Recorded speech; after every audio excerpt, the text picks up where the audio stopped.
Graça e paz, queridos. Amém? Deus abençoe. Vamos começar hoje essa disciplina maravilhosa, que é a Torá, o Pentateuco. Nome original, a Torá. Pentateuco. Torá. Tá bom?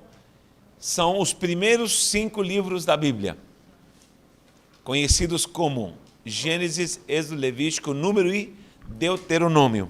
Tá bom?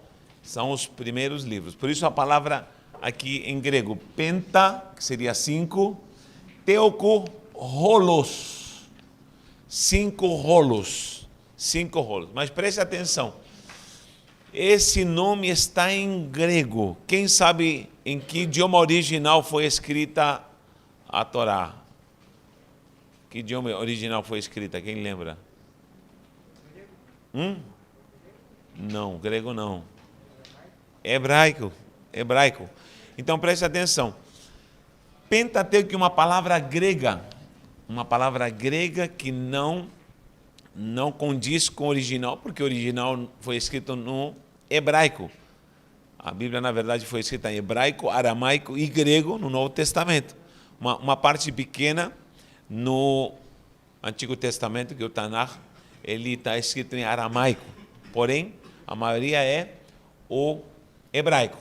Então, Pentateuco é chamado e reconhecido como os primeiros 5 livros. Agora, originalmente a palavra é Torá, e essa palavra significa orientação, orientar, tá bom? Então, olha como muda, 5 rolos para a palavra orientar, prefiro orientar.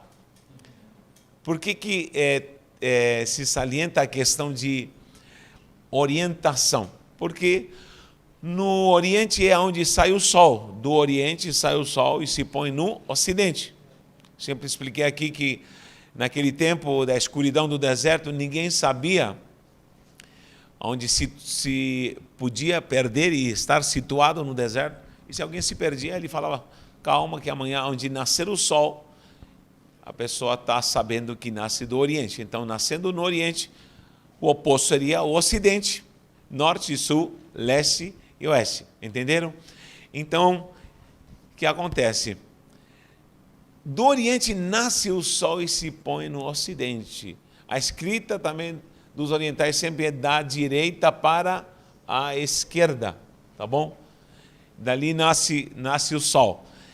E a palavra surge para guiar, orientar. Por isso nós falamos hoje, essa pessoa está desorientada, essa pessoa perdeu o rumo.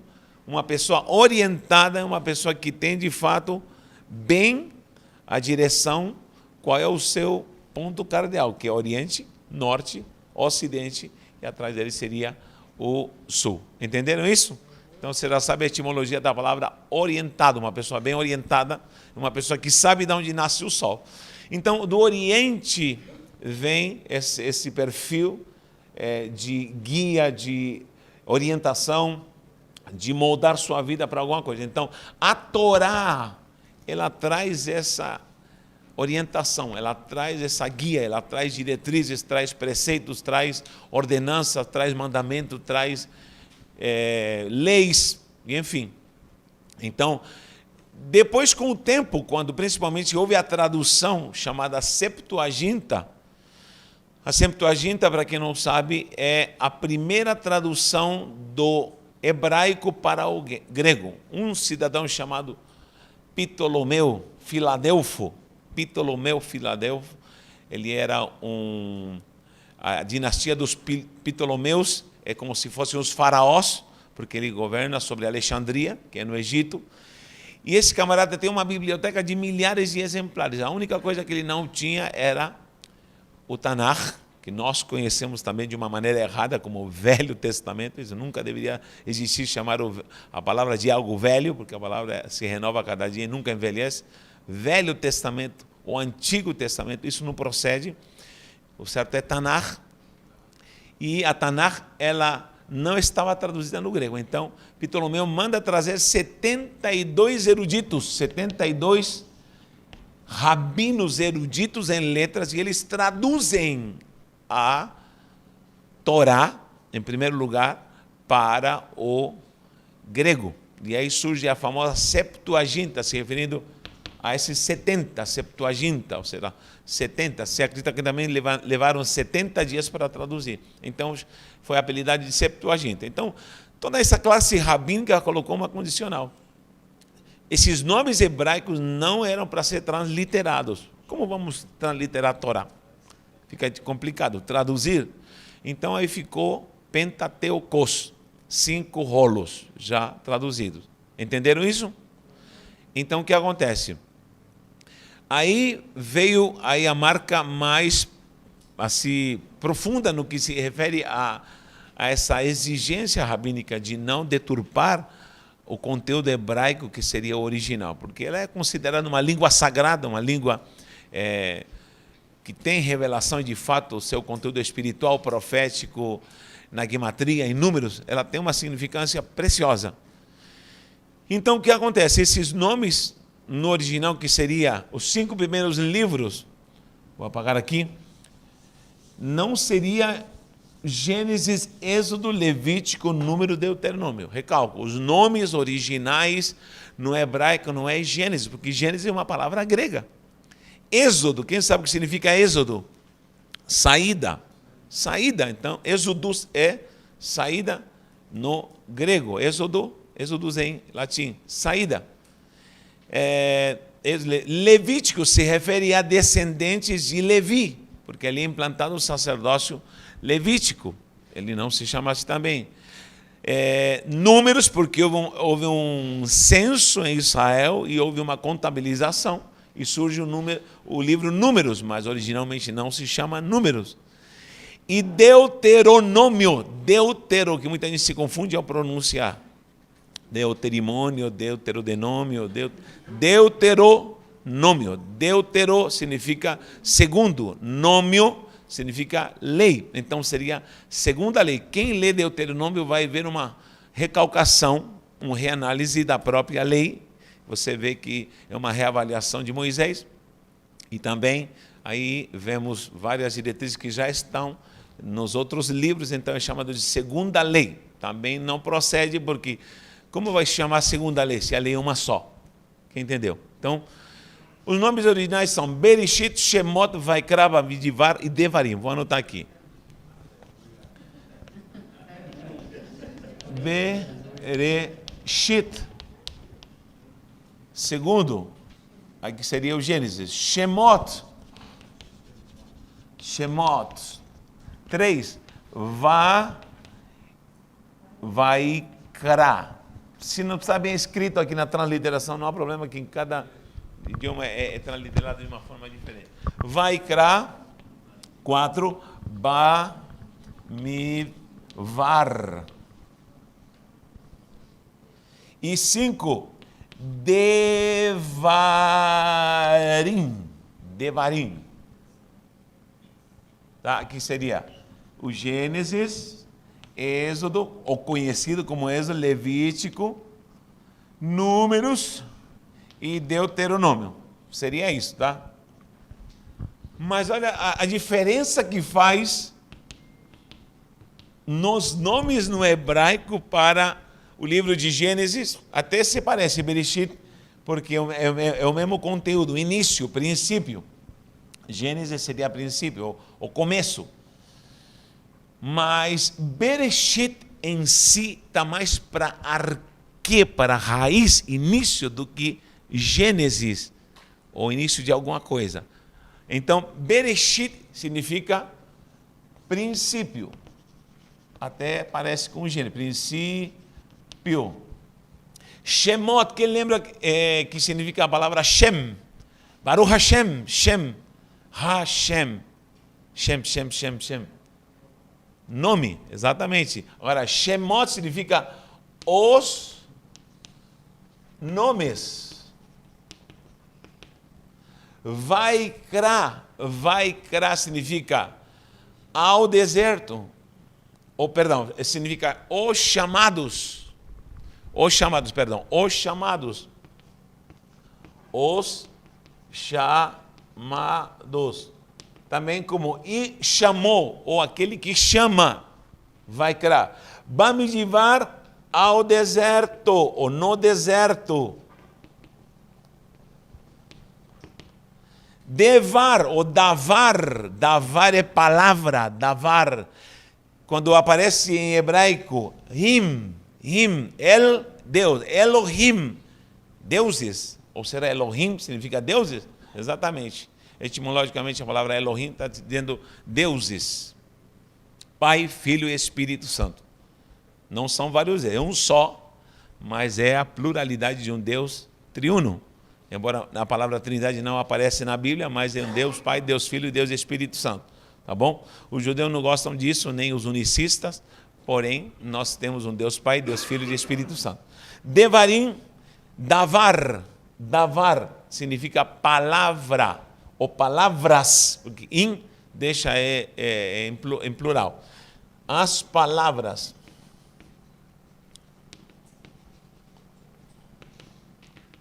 Se a gente junta Bereshit, Shemot, Vaikra, Bamidbar e Devarim, vamos ter uma frase. No princípio, esses são os nomes que Deus chamou ao deserto para revelar suas palavras.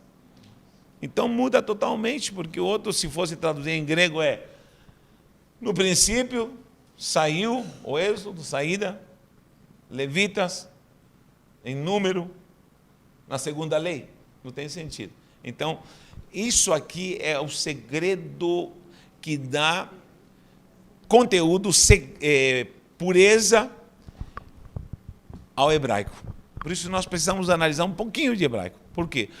Porque os nomes mudam totalmente a transliteração, fora as traduções. Olha só, nós temos a Torá, que também depois o Tanar, que depois vou subdividir aqui, que é o Tanar, que seria o nosso chamado de Antigo ou Velho Testamento. E nessa dimensão do que é em si o Tanar, há muitas preciosidades, muitas coisas ocultas, muitas coisas santas que nós não compreendemos, não entendemos na tradução. Então, vem do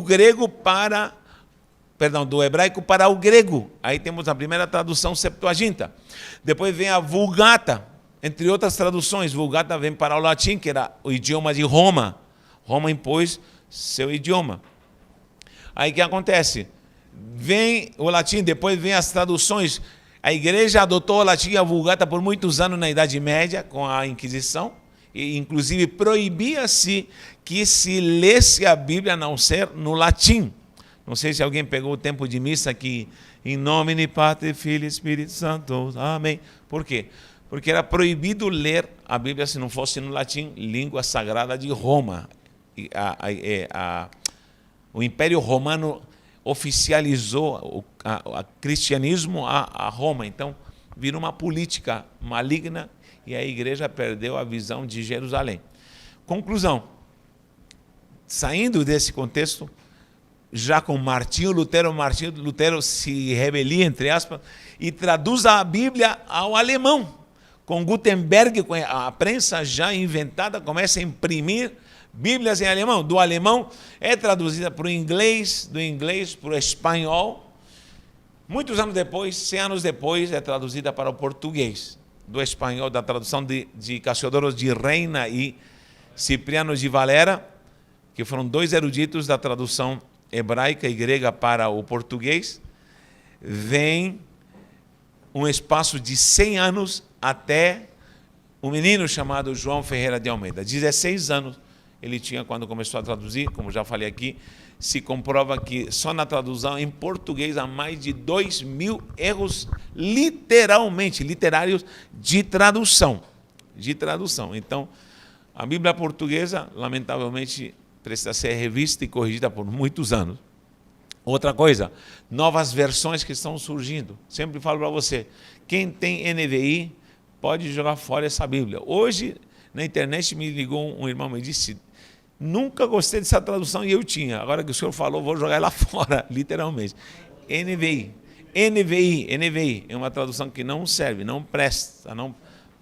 Tiraram versículos, inclusive, é uma tradução que não serve. Se tu é crente, não usa essa tradução NVI, Nova Versão Internacional. tá bom? Então, olha a diferença, muda ou não muda isso aqui? Então, os livros Bereshit, Shemot, Vaikra, Bamidivá e Devarim, eles são os que compõem o livro da orientação, o livro que é chamado Torá. Torá é orientação, tá bom? A palavra os guiou, a palavra os orientou, a palavra os gerou. Agora, preste atenção.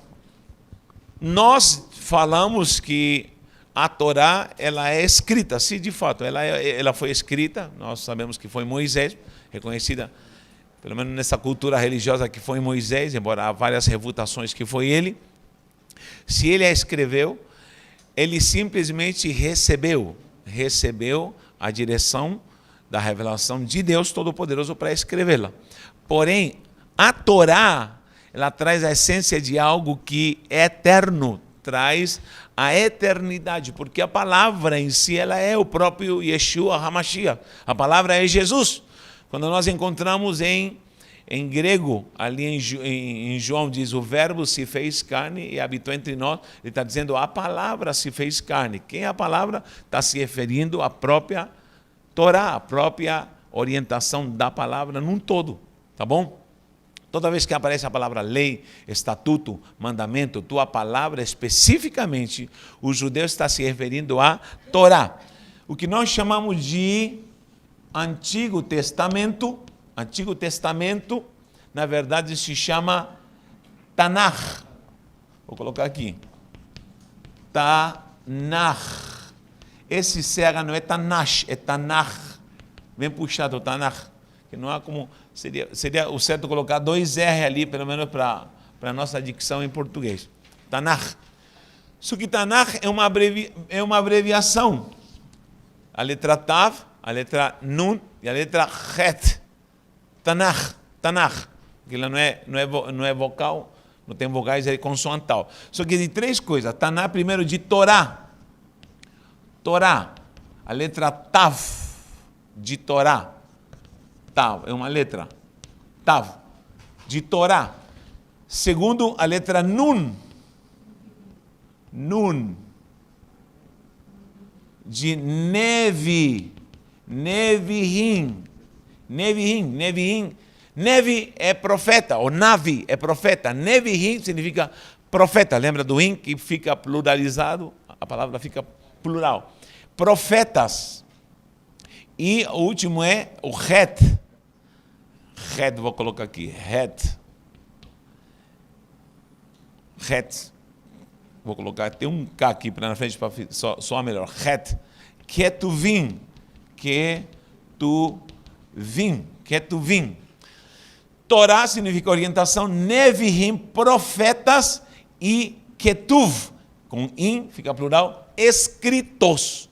Então, Tanakh é Torá, profetas e Ketuvim, os escritos. Traduzindo para entendermos melhor. Pentateuco, todos os profetas, desde Isaías, Jeremias, Lamentações de Jeremias, Ezequiel, Daniel, Oséias, Joel, Amós, Obadias, Jonas, Miqueias, Naum, Abacuque, Sofonias, Ageu, Zacarias e Malaquias. Profetas, Nevihim. E Ketuv, todos escritos, desde 1 Reis, 2 Reis, 1 Samuel, 2 Samuel, todos escritos. Esther, Jó, Salmos, Provérbios, o Esdras também. Cantares de Salomão, que mais? Todos os escritos que podem ser até históricos, mas que não são exatamente proféticos. Torá é o início, é o que nós vamos estudar. Torá, orientação. Os profetas nós já vamos estudar ainda, e Ketum, os escritos. Tá ok? Quando alguém te diz, o que é o Tanakh? Tanakh é o nosso Antigo ou Velho Testamento.